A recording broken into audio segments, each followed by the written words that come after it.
So originally this was going to be a 3-part series, but with what I have to talk about today, I figured I'd give it its own chapter because it is a pretty interesting and a pretty rough part of my life. So I need to do it justice by giving it enough time to talk about, because this is where things kind of go off the rails, and basically I had the worst year of my life, and that is not an exaggeration.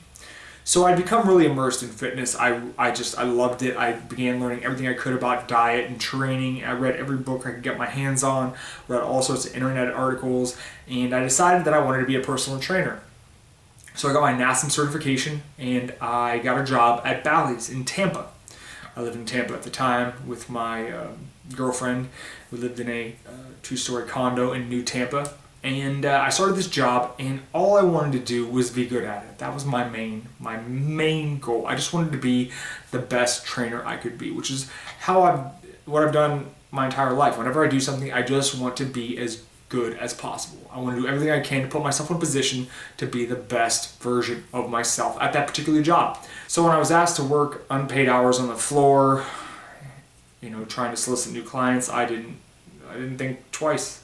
It was just something I had to do. I had no clients. I was pretty miserable to start because all I wanted to do was to train people. I loved training people, and I was upset because I had so few clients. But back then, unlike many gyms now, there was no sales department. The managers, they didn't sell anything.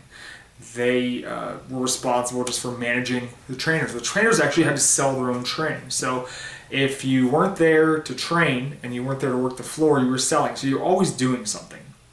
And so basically your schedule was full. So basically I would show up every day around 7 or 8 a.m. and I would basically walk around the floor, talk to people, bullshit, and I would have to do these first time sessions where my goal was to sell the training. Now, I wasn't a good salesman by any stretch of the imagination. All I had was my passion for training and my love for helping people. This did me no favors, because if you know anything about that business, it is a business and you need to know how to sell yourself, and I just didn't. So I had no clients, I wasn't selling very much, and I felt like I was just wasting my time at this job. I just felt like I was being used and abused, and at the time I was being used and abused, and I thought nothing of it. I just wanted to be the best I could be. I never thought to question why I was working so many unpaid hours. But as luck would have it, I basically fell face first into a new client load because one of the senior trainers there blew his ACL out, and I went from 0 to 100 real quick. I went from 2 or 3 clients per week to about 30. So we're talking a very easy job, although boring, 20 hours a week, to close to 60. Some of it paid, some of it not. And the hours that were paid, I'll be honest with you, it wasn't enough for what I was doing. So here's a breakdown of my day. Now keep in mind, I was still wrestling at this time, so weekends, Friday, Saturday, Sunday, were usually busy. Friday and Saturday for wrestling, and Sunday for recuperation. I traveled out of the state 2 or 3 times a month, and usually I had one in-state booking. So if I wasn't wrestling every weekend, it was usually 3 weekends out of the 4. So this is the breakdown of my day, Monday through Thursday, and sometimes Friday. And now you will see why I started to stretch myself a little too thin. So here's the breakdown, and you're going to see why I was spread so thin. Wake up at 4 a.m. to do fasted cardio. Yes, don't laugh. This is before I knew any better, okay? And then I'd do my cardio, I'd shower, I'd walk my dogs, and head into work. My first client was actually at 6 a.m. So from 6 a.m. until noon, straight, I would train clients. All of them hour-long sessions, which it's just downright insane. Most personal training clients don't need 20 minutes, let alone an hour. But anyways, I have to stretch these sessions out and just do the most bullshit things I could think of, stretch them, literally stretch them, teach them how to foam roll, things like that. So at noon I would train. Now, usually I'd be able to go home, but some days I would have to sleep in my car in between sessions because the commute, I failed to mention this before, the commute to and from work was 40 minutes. I would drive 40 minutes to work in the morning and we do all that stuff we just talked about, train, and then drive 40 minutes back. I'd have just enough time to eat, shower, and walk my dogs until I had to go back in at 2 o'clock. And sometimes I'd stay there as late as 9 at night. Now, you're probably asking yourself, Eric, why didn't you just stand up for yourself and say, hey, I don't want to work this many hours. I can't work these days and this days. Well, first of all, I would block times off and my managers would still put people in those times and I would just eat their shit. I would just eat a big shit sandwich, and I'd say, okay, I'll do it because I thought that's what a hustler does. That's what a guy with a good work ethic does. That's what I need to do to be the best. Well, long story short, that schedule combined with my wrestling schedule started to really wear me out. And at this time, because of my schedule and my girlfriend's schedule, we had grown apart, which this relationship was already kind of on the rocks to begin with, and it got even worse. And this combined with a lot of issues, I still had a lot of issues with my body. Being a personal trainer was possibly the worst job I could have picked at that time, given my body image issues. I thought that I needed to be in amazing shape to sell training. I thought to be a convincing trainer, I had to look the part. And like I said, I would eat like a bro. I would really eat way too few calories. I would do all this cardio, and then I would wrestle on the weekends. I was just wearing myself thin, overtraining, overworking myself, under resting. I just wasn't sleeping enough. I wasn't eating enough. It just was a bad scenario. And when I started having some rough days, and I started binge eating. I couldn't tell you the first time I did it.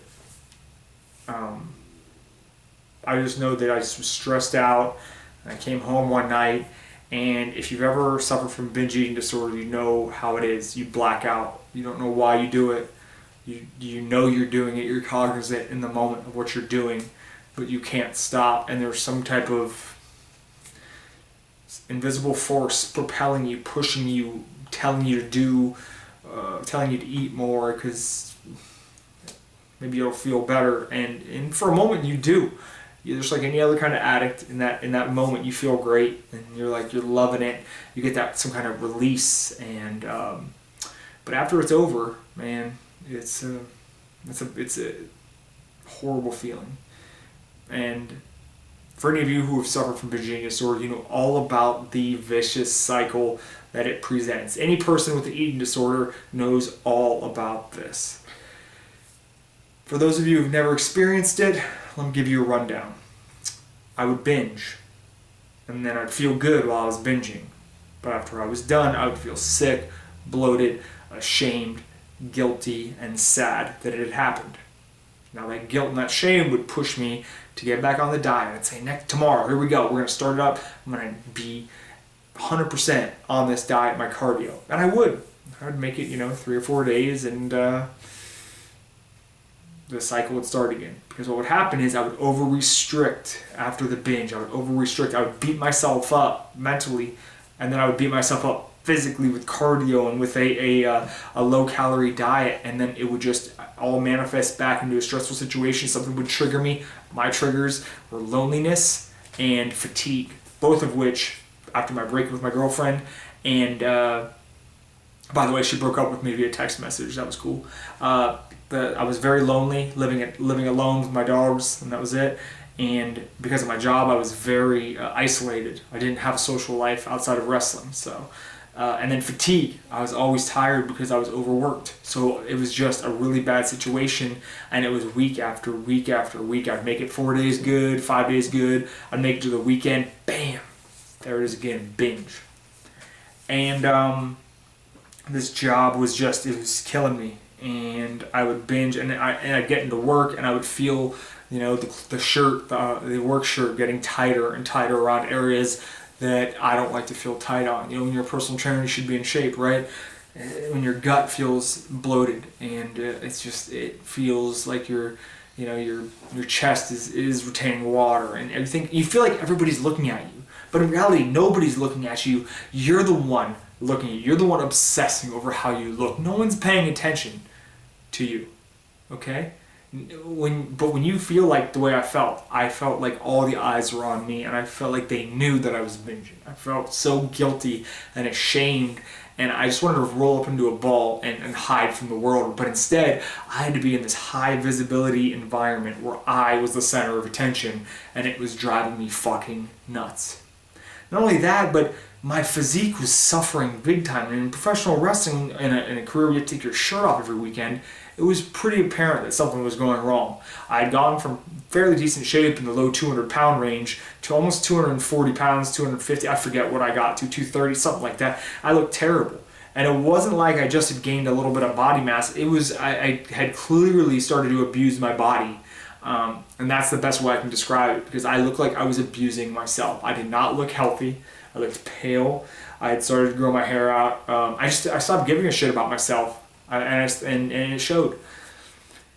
And so I was self-conscious in wrestling, self-conscious of my job, and my anxiety was going crazy, and my binge eating got even worse. There was a time, and I'm not going to glamorize these things. I'm not going to tell you everything that I ate and give you a blow-by-blow account, because I don't want to make it seem like it's some kind of accomplishment to eat a lot of food.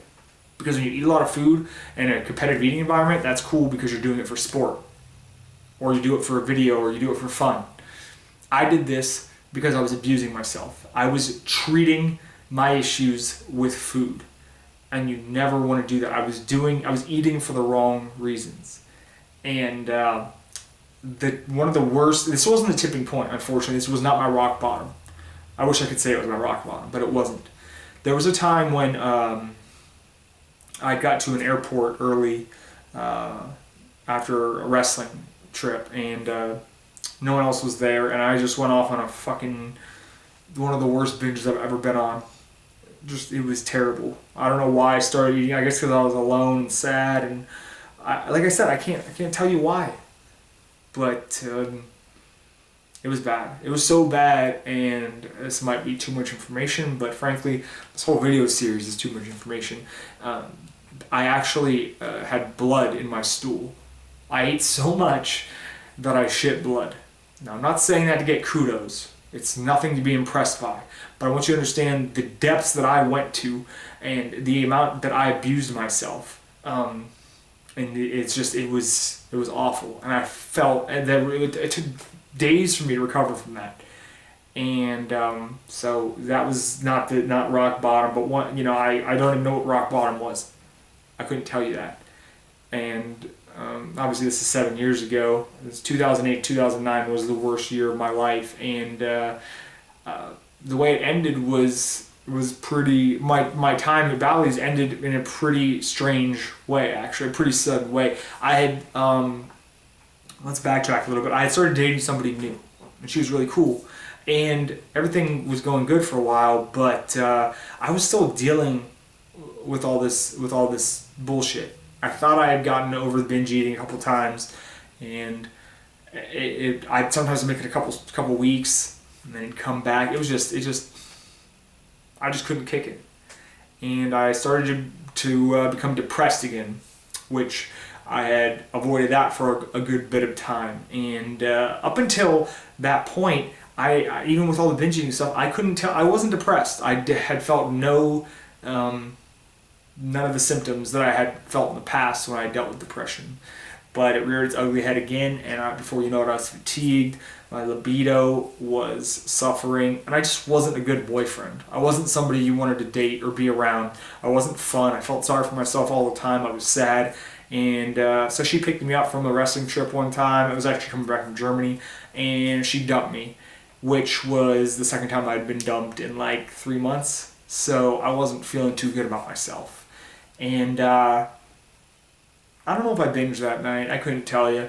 I just know I wasn't feeling good. And the next morning I woke up and I went to work. I sat down in the meeting room in the little group training room, and the next morning I went to work and I sat down in the meeting room, and the walls started to close in on me. And my heart started to race, and I just started to feel trapped.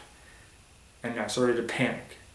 And I didn't know it at the time, but I was suffering from an anxiety attack. I'd never had one before, but everything had come to a head right at that moment. And for the first time since I had started that job, I made a selfish decision to save myself. I stood up, I left all my shit, and I walked out the door. I never went back into that Bally's again. I'd worked there for a year. I had 30-some clients, and I feel terrible that I abandoned my clients. I felt terrible that I had to walk out on them like that. But it was either them or me, and I made the right decision in retrospect. It sucked that I had to do it.